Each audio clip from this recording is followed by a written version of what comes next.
Hello दोस्तों, नमस्कार। स्वागत है आपका सोनी एजुकेशन चैनल पर। दोस्तों, आज हम पढ़ने वाले हैं कक्षा 9 राजस्थान का स्वतंत्रता आंदोलन एवं शौर्य परंपरा, जो राजस्थान जीके के लिए बहुत ही महत्वपूर्ण है। तो राजस्थान का स्वतंत्रता आंदोलन एवं शौर्य परंपरा जो RBC बुक है, उसके अंतर्गत हम आज पाठ 2 राजस्थान के क्रांतिकारी चैप्टर पढ़ेंगे। पहला प्रश्न हम देखेंगे। पहला चैप्टर मैंने कंप्लीट करवा दिया है। अगर आपको देखना है तो आप जाकर चैनल पर जाकर देख सकते हैं, और प्लेलिस्ट भी मैं बना दूंगी ताकि आपको दिक्कत ना हो ढूंढने में। पहला प्रश्न है, अंग्रेजों के शासन काल में मराठा सरदार होलकर ने कहाँ शरण ली? तो अंग्रेजों के शासन काल में मराठा सरदार होलकर ने भरतपुर में शरण ली थी। नेक्स्ट है, किस शासक ने अंग्रेजों से संधि के बावजूद भी होलकर को अंग्रेजों के हवाले करने से इनकार कर दिया था? अब अंग्रेजों से संधि थी भरतपुर के शासक रणजीत सिंह की, लेकिन उसके बावजूद भी उन्होंने होलकर को अंग्रेजों के हवाले करने से मना कर दिया था। रणजीत सिंह कहाँ का शासक था? भरतपुर का।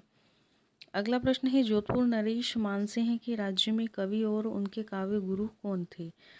तो जोधपुर नरेश मानसिंह के राज्य कवि बांकीदास थे और उनके काव्य गुरु भी थे।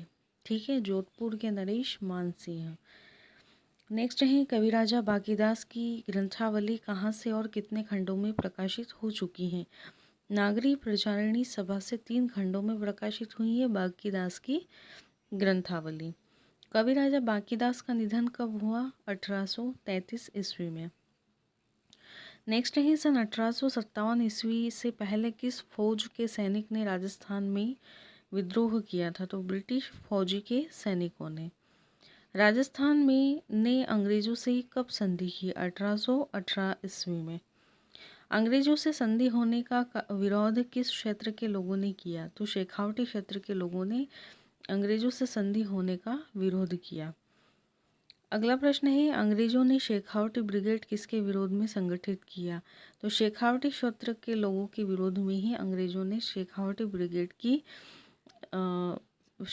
ब्रिगेड संगठित किया था। 1857 ईस्वी का स्वागत किस कवि के द्वारा अपनी रचनाओं में किया गया? तो कवि सूर्यमल, जिन्हें सूरजमल भी कहा जाता है, इन्होंने अपनी रचनाओं में 1857 ईस्वी का उस क्रांति का स्वागत किया था। वीर सतसई किसकी रचना है? तो वीर सतसई सूर्यमल की रचना है। 1857 ईस्वी के स्वतंत्रता संग्राम में किस क्षेत्र के और कौन काका भतीजा राजस्थान के प्रसिद्ध देशभक्त हुए हैं? यानी कि काका भतीजा के नाम से विख्यात हैं 1857 की क्रांति के प्रमुख क्रांतिकारी जो राजस्थान के हुए हैं और प्रसिद्ध हुए हैं, डुंग जी और जवाहर जी, जो शिखर क्षेत्र के थे। अगला प्रश्न है, डुंग जी किसमें रिसालेदार थे? तो ये शेखावटी ब्रिगेड में थे। किसने डुंग जी को धोखे से भोजन पर बुलाकर अंग्रेजों के हाथों पकड़वाया? यानी कि डुंग जी को धोखे से बुलाया, भोजन करवाया और अत्यधिक शराब पिलाकर अंग्रेजों के हाथों सौंप दिया था। तो उनके साले भैरू सिंह ने धोखे से उन्हें बुलाया था। डुंग जी को अंग्रेजों ने किस दुर्ग में बंद किया था? तो आगरा के दुर्ग में बंद कर दिया था। नेक्स्ट है, डुंग जी को आगरा से किसने छुड़वाया? लोटिया जाट और करणा मीणा ने डुंग जी को आगरा से छुड़वाया था। नेक्स्ट है, कहाँ पर अंग्रेजी फौज ने बीकानेर और जोधपुर राज्यों की फौज के साथ मिलकर डुंग जी जवाहर जी को घेरा था? तो बीकानेर के पास गढ़ सीसर में बीकानेर और जोधपुर राज्य की फौजों के साथ अंग्रेजों ने इन्हें घेरा था। ठीक है, ये याद रखना कि डुंग जी ने बीकानेर के पास गढ़ सीसर में तो घेरा था, लेकिन किन फौजों के साथ? तो बीकानेर और जोधपुर राज्य की फौजों के साथ। अंग्रेजी फौज के घेरे से भागकर जवाहर जी किस स्थान पर पहुंचे? जब बीकानेर के गढ़ सीसर में जवाहर जी को घेरा गया था, तो वहां से वे कहाँ भागे थे? तो बीकानेर की रियासत के खैर खट्टा स्थान पर पहुंच गए थे। बीकानेर के पास गढ़ सीसर में अंग्रेजों के घेरे से भागकर ये बीकानेर रियासत के खैर खट्टा स्थान पर पहुंचे। अंग्रेजी फौज के घेरे से भागकर डुंग जी किस स्थान पर पहुंचे? अब दोनों अलग अलग रास्तों में भागे थे। तो जवाहर जी तो यहाँ पहुंचे और डुंगजी जैसलमेर में गिरदड़ा की काकी मार्डी स्थान पर। डुंगजी का निधन किस दुर्ग में हुआ था? तो जोधपुर के दुर्ग में हुआ था। लोठू निठारवाल का जन्म 1804 में हुआ था। लोठू निठारवाल का जन्म किस परिवार में हुआ था? तो यह जाट परिवार में हुआ था। लोठू निठारवाल का जन्म कहाँ हुआ था? रिंगस सीकर जिले में। लोठू निठारवाल की मृत्यु कब हुई थी? 1855 में। देश के प्रथम स्वतंत्रता संग्राम में राजस्थान के प्रथम व्यक्ति कौन थे जिन्हें ब्रिटिश सत्ता ने फांसी पर लटकाया था? यानी कि पूरे देश के प्रथम स्वतंत्रता संग्राम में राजस्थान के प्रथम व्यक्ति अमरचंद भाटिया थे जिन्हें ब्रिटिश सत्ता ने फांसी पर लटकाया था। नेक्स्ट है स्वतंत्रता संग्राम सेनानी अमरचंद भाटिया का जन्म कब हुआ? 1793 में हुआ था और यह अपना व्यापार ग्वालियर में चलाते थे। अमरचंद भाटिया ने आज़ादी की लड़ाई को चालू रखने के लिए अपनी पूरी संपत्ति किसको दान देने का फैसला किया था? तात्या टोपे को। अमरचंद भाटिया की कौन सी कुर्बानी उनकी यानी कि आज़ादी की लड़ाई चालू रखने के लिए उन्होंने जब अपनी पूरी संपत्ति तात्या टोपे को देने का फैसला किया तो यही कुर्बानी उनकी फांसी का कारण बनी थी। अमरचंद भाटिया की मृत्यु कब हुई थी? 1858 को। नेक्स्ट है क्रांतिकारी विजय सिंह पथिक का जन्म कब और कहाँ हुआ? सन 1882 में ग्राम गुठावली, जिला बुलंदशहर, उत्तर प्रदेश में हुआ था। विजय सिंह पथिक की कर्मभूमि कहाँ थी? राजस्थान। देखिए प्रश्न ये भी पूछ सकते हैं कि किसका जन्म ग्राम गुठावली, जिला बुलंदशहर में हुआ था? तो आपको याद होना चाहिए कि विजय सिंह पथिक। भारत के प्रसिद्ध क्रांतिकारी विजय सिंह पथिक को अन्य किस नाम से जाना जाता है या उनका सही नाम क्या था? तो भूप सिंह भी था। वीर भारत सभा के संस्थापक कौन थे? वीर भारत सभा के संस्थापक विजय सिंह पथिक थे। राजस्थान सेवा संघ के संस्थापक कौन थे? तो राजस्थान सेवा संघ के संस्थापक विजय सिंह पथिक थे। नेक्स्ट है संपूर्ण भारत में किसान आंदोलन के जनक विजय सिंह पथिक थे। विजय सिंह पथिक का किस आंदोलन से गहरा संबंध था? ऐसा है कि इन्होंने अपने जीवन में बिजोलिया किसान आंदोलन को महत्वपूर्ण योगदान दिया। विजय सिंह पथिक ने किन समाचार पत्रों के माध्यम से राजस्थान में जन जागृति निभाने की अग्रणी भूमिका निभाई है? यानी जन जागृति ये खिलाने राजस्थान केसरी, नवीन राजस्थान, तरुण राजस्थान आदि समाचार पत्रों के माध्यम से राजस्थान में जन जागृति फैलाने आएगा, खिलाने की जगह आप सही कर लेना। विजय सिंह पथिक का निधन कब हुआ था? 1954 में। प्रसिद्ध स्वतंत्रता सेनानी अर्जुन लाल सेठी का जन्म जयपुर में हुआ था। जैन शिक्षा प्रचारक समिति की स्थापना अर्जुन लाल सेठी के द्वारा सन 1905 ईस्वी में की गई थी। अगला प्रश्न है जैन शिक्षा प्रचारक समिति के तत्वावधान में सेठी द्वारा चलाए गए क्रांतिकारियों के प्रशिक्षण केंद्र कौन कौन से थे? तो जैन शिक्षा प्रचारक समिति की स्थापना की, इसके अंतर्गत वर्धमान छात्रावास, वर्धमान विद्यालय और वर्धमान पुस्तकालय की स्थापना की, जिसके अंतर्गत यह तीनों क्रांतिकारियों के प्रशिक्षण केंद्र थे। नेक्स्ट है किसने अर्जुन लाल सेठी को राज्य का प्रधानमंत्री बनाने की पेशकश की? जयपुर के महाराजा सवाई माधो सिंह द्वितीय। महाराजा सवाई माधो सिंह द्वितीय ने जब अर्जुन लाल सेठी से राज्य का प्रधानमंत्री बनाने का पेशकश की तो सेठी का क्या उत्तर हुआ? जब महाराजा सवाई माधो सिंह द्वितीय ने कहा कि अर्जुन लाल सेठी को राज्य का प्रधानमंत्री बनाया जाए तो अर्जुन लाल सेठी ने कहा कि अर्जुन लाल अगर नौकरी करेगा तो अंग्रेजों को भारत से कौन निकालेगा, ये उन्होंने वाक्य कहा था। ठीक है। अर्जुन लाल सेठी के द्वारा लिखी गई पुस्तकें कौन कौन सी हैं? शूद्र मुक्ति, स्त्री मुक्ति, महेंद्र मुक्ति आदि। अर्जुन लाल सेठी का निधन कब हुआ? सन 1941 में। राजस्थान के प्रसिद्ध कवि और क्रांतिकारी केसरी सिंह बाराहट का जन्म शाहपुरा में हुआ था। केसरी सिंह बाराहट की कर्मभूमि कहाँ थी? कोटा। नेक्स्ट है केसरी सिंह बाराहट का जन्म 1872 में शाहपुरा रियासत के देवपुरा नामक गांव में हुआ था। नेक्स्ट है केसरी सिंह बारहट ने किसको संबोधित करते हुए चेतावनीरा चुंगटिया नामक 13 सोरठे लिखे। ये भी पूछ सकते हैं कि चेतावनीरा चुंगटिया नामक 13 सोरठे किसके द्वारा लिखे गए। केसरी सिंह बारहट। चेतावनीरा चुंगटिया नामक जो रचना है उसमें कितने सोरठे हैं, तो 13 सोरठे हैं।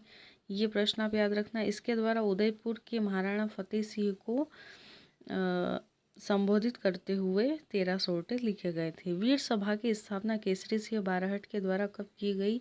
1910 में। अगला प्रश्न है केसरी सिंह बारहट ने किसको राज बिहारी बोस के सहायक मास्टर अमिचंद्र की सेवा में क्रांति का अनुभव और प्रशिक्षण प्राप्त करने के लिए भेजा था। तो लसहोदर जोरावर सिंह, पुत्र प्रताप सिंह, जामाता ईश्वरदान आसिया को। केसरी सिंह बारहट की मृत्यु कब हुई थी। अगस्त 1941 को। देशभक्त कुंवर प्रताप सिंह बारहट का जन्म 1893 ईस्वी में शाहपुरा में हुआ था। नेक्स्ट है कुंवर प्रताप सिंह बारहट के पिता का क्या नाम था। तो केसरी सिंह बारहट इनका नाम था कुंवर प्रताप सिंह के पिता का, जो कि एक प्रसिद्ध क्रांतिकारी थे। कुंवर प्रताप सिंह के चाचा कौन थे। जोरावर सिंह, हाँ है ना, यह भी एक प्रसिद्ध क्रांतिकारी थे। कुंवर प्रताप सिंह किस की प्रेरणा से देश को स्वतंत्र कराने में जुटे थे। तो यह क्रांतिकारी मास्टर अमीरचंद्र की प्रेरणा से। राज बिहारी बोस के सहायक मास्टर कौन थे। क्रांतिकारी अमीरचंद। प्रताप सिंह बारहट को किस कांड के संदर्भ में गिरफ्तार किया गया था। बनारस कांड के संदर्भ में। किसके कारण कुंवर प्रताप सिंह बारहट को 5 वर्ष की सश्रम कारावास की सजा सुनाई गई। सन 1917 में बनारस षड्यंत्र के कारण। कुंवर प्रताप सिंह बारहट को किस कारागार में यातनाएं दी गई। बरेली के केंद्रीय कारागार में उन्हें यातनाएं दी गई। अगला प्रश्न है भारत सरकार के किस गुप्तचर ने प्रताप सिंह बारहट को घोर यातनाएं दी। तो भारत सरकार का एक गुप्तचर था सर चार्ल्स क्लीवलैंड, जिन्होंने प्रताप सिंह बारहट को घोर यातनाएं दी। अगला प्रश्न है किस क्रांतिकारियों ने यह कहा था कि मैं सैकड़ों माताओं के रोने का कारण नहीं बन सकता, मेरी माँ को रोने दो जिससे अन्य कोई और ना रोए। यह कहा था प्रताप सिंह बारहट ने। प्रताप सिंह बारहट कितने वर्ष की आयु में शहीद हुए। तो मात्र 22 वर्ष की आयु में ये शहीद हो गए थे। और ये कब शहीद हुए। सन 1918 में। किसने यह कहा था कि मैंने आज तक प्रताप सिंह बारहट जैसा युवक नहीं देखा। क्लीवलैंड ने कहा था। बाल मुकुंद बिस्सा का जन्म कब हुआ था। तो 1908 में बाल मुकुंद बिस्सा का जन्म हुआ था। बाल मुकुंद बिस्सा का जन्म डिडवाना तहसील के पिलवा गांव में हुआ था। बाल मुकुंद बिस्सा ने चरखा संघ एवं खद्दर भंडार की स्थापना कहाँ की थी। तो नागौर में की थी।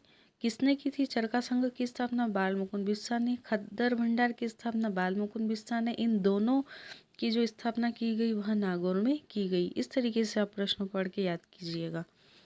जयनारायण व्यास के नेतृत्व में शुरू हुए जन आंदोलन के दौरान बिस्सा को किसके अंतर्गत और कब बंदी बनाकर जेल में डाला गया। भारत रक्षा कानून के अंतर्गत 9 जून 1942 को। बाल मुकुंद बिस्सा का निधन कब हुआ। 19 जून 1942 को। अगला प्रश्न है क्रांतिकारी सागरमल गोपा का जन्म कहाँ हुआ था। जैसलमेर में। गोपा ने कौन सी पुस्तकें छपवाकर वितरित की जिनमें जैसलमेर राजशाही के काले कारनामों की लंबी सूची एवं उनकी कटु आलोचना की गई। आज़ादी के दीवाने, रघुनाथ सिंह का मुकदमा एवं जैसलमेर का गुंडा राज, यह पुस्तकें उन्होंने छपवाई थी। सागरमल गोपा को राजद्रोह के आरोप में कब जेल में डालकर उन पर अमानवीय अत्याचार किए गए। 24 मई 1941 को राजद्रोह के आरोप में उन्हें गिरफ्तार किया गया था। सागरमल गोपा को कब तेल छिड़क कर आग लगाकर जेल में जीवित ही जलाया, यानी कि इन पर तेल डालकर इन्हें जिंदा जलाया था सागरमल गोपा को अप्रैल 1946 में। नाना भाई खांट का जन्म कहाँ हुआ था। रास्तापाल डूंगरपुर जिले में हुआ था। रास्तापाल कहाँ है। डूंगरपुर जिले में। किसने यह प्रतिज्ञा की कि जब तक मेरी जान रहेगी तब तक मैं अपने गांव रास्तापाल की पाठशाला बंद नहीं होने दूंगा। नाना भाई खांट। पुलिस और जिला मजिस्ट्रेट पाठशाला को जबरन बंद कराने दल बल सहित रास्तापाल कब पहुंचे। 18 जून 1947 को। सरदार हरलाल सिंह का जन्म कब और कहाँ हुआ था। 1901 ईस्वी में झुंझुनू जिले के हनुमानपुरा गांव में। अगला प्रश्न है विद्यार्थी भवन झुंझुनू की स्थापना किसके द्वारा की गई। सरदार हरलाल सिंह। विद्यार्थी भवन झुंझुनू को किन गतिविधियों का केंद्र बनाया गया? राजनीतिक एवं सामाजिक गतिविधियों का। उनके कुशल नेतृत्व के कारण उनके सहयोगियों ने सरदार हरलाल को सरदार की उपाधि दी थी। कप्तान दुर्गा प्रसाद चौधरी का जन्म कब व कहाँ हुआ था? तो 1905 ईस्वी में नीमका थाना में हुआ था। नेक्स्ट है, वर्धमान पाठशाला की स्थापना किसके द्वारा की गई? अर्जुन लाल सेठी के द्वारा की गई। दुर्गा प्रसाद की प्रारंभिक शिक्षा वर्धमान पाठशाला में हुई थी। दुर्गा प्रसाद चौधरी ने राजस्थान सेवा संघ के अंतर्गत कहाँ कार्य किया? तो बिजोलिया में इन्होंने कार्य किया था। दुर्गा प्रसाद चौधरी स्वाधीनता आंदोलन में सन 1930 ईस्वी में शामिल हुए। दुर्गा प्रसाद चौधरी ने किस रूप में अपनी पहचान बनाई? तो इन्होंने एक पत्रकार के रूप में अपनी पहचान बनाई। दुर्गा प्रसाद चौधरी ने किस समाचार पत्र का लंबे समय तक संपादन किया? तो अजमेर और जयपुर से प्रकाशित दैनिक नवज्योति पर लंबे समय तक समाचार पत्र का संपादन किया। और ये कहाँ से प्रकाशित होते थे? अजमेर और जयपुर से। जानकी देवी बजाज का जन्म कब और कहाँ हुआ? लक्ष्मणगढ़ के सेठ गिरधारी लाल जाजोदिया के यहाँ 1893 ईस्वी में मध्य प्रदेश के जावरा कस्बे में हुआ था। नेक्स्ट है, जानकी देवी का विवाह 1902 में जमनालाल बजाज के साथ हुआ था। अगला प्रश्न है, जानकी देवी ने सर्वप्रथम किन परंपराओं को तिलांजलि दी? तो इन्होंने जड़ परंपराओं को तिलांजलि दी थी। जमनालाल बजाज का देहांत होने के बाद जानकी देवी को किस संघ का अध्यक्ष बनाया गया? गौ सेवा संघ का।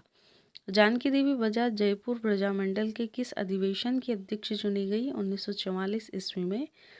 किस नहीं आता यहाँ, कब चुनी गई थी, है ना? जयपुर प्रजामंडल अधिवेशन के अंतर्गत 1944 में अध्यक्ष चुनी गई थी।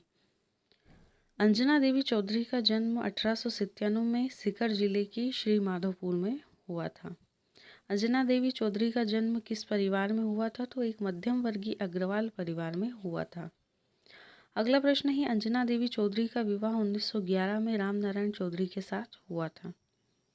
नेक्स्ट है, अंजना देवी चौधरी ने कितने वर्ष की आयु में अपने पति की इच्छानुसार पर्दा प्रथा को त्याग किया था और राष्ट्रीय स्वतंत्रता संग्राम में सहयोग करने का संकल्प लिया था? तो 20 वर्ष की आयु में संकल्प लिया था। श्रीमती रतन शास्त्री का जन्म 15 अक्टूबर 1912 में हुआ था। कहाँ हुआ था? खाचरोद, मध्य प्रदेश में हुआ था।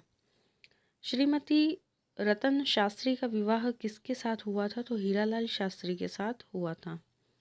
श्रीमती रतन शास्त्री ने कब जयपुर राज्य प्रजामंडल के सत्याग्रह आंदोलन में सक्रिय रूप से भाग लिया? 1939 में। नेक्स्ट है, श्रीमती रतन शास्त्री ने कब भारत छोड़ो में भूमिगत कार्यकर्ताओं उनके परिवारों की सेवा की? 1942 में। रमा देवी का जन्म जयपुर में वैद्य गंगा सहाय के घर पर हुआ था। रमा देवी का विवाह कितने वर्ष की उम्र में हो गया था? 7 वर्ष। और कितने वर्ष की उम्र में विधवा हुई थी? 11 वर्ष। रमा देवी ने पुनर्विवाह किससे किया था? गांधीवादी विचारधारा रखने वाले नेता लादूराम जोशी से किया था। नेक्स्ट है, बिजोलिया आंदोलन से रमा देवी को 1931 में गिरफ्तार किया गया था। 1930 ईस्वी व 1932 को रमा देवी ने किस आंदोलन में भाग लिया व जेल गई? तो उन्होंने सत्याग्रह आंदोलन एवं सविनय अवज्ञा आंदोलन में भाग लिया था। कालीबाई कहाँ की निवासी थी? तो डूंगरपुर जिले के रास्तापाल गांव की यह निवासी थी। कालीबाई रास्तापाल की पाठशाला में पढ़ती थी। किसके आदेश के बावजूद रास्तापाल की पाठशाला को बंद नहीं किया गया? जून 1947 में डूंगरपुर के महारावल ने आदेश दिया कि रास्तापाल की पाठशाला को बंद किया जाए। किसको बचाने के प्रयास से कालीबाई को अंग्रेजों ने गोलियों से छलनी किया? अपनी पाठशाला के गुरु शिक्षक सेंगा भाई को 18 जून 1947 को। अपने गुरु को बचाने के प्रयास में कालीबाई 20 जून 1947 को शहीद हुई थी या उन्होंने अंतिम सांस ली थी। अगला प्रश्न है, सरदार हरलाल सिंह की पत्नी किशोरी देवी ने अपने पति के साथ मिलकर शेखावटी क्षेत्र में किस प्रथा के विरुद्ध राष्ट्रीय आंदोलन में भाग लिया? जागीर प्रथा के विरोध में। सिहोट के ठाकुर मानसिया द्वारा सोतिया का बास नामक गांव में किसान महिलाओं के साथ हुए दुर्व्यवहार में कब और किसकी अध्यक्षता में एक विशाल महिला सम्मेलन का आयोजन किया गया? 1934 में सीकर जिले के कटरा स्थल पर किशोरी देवी की अध्यक्षता में। आउवा के युद्ध में पर 3 छप्पर लिखने वाले कवि गिरवरदान थे।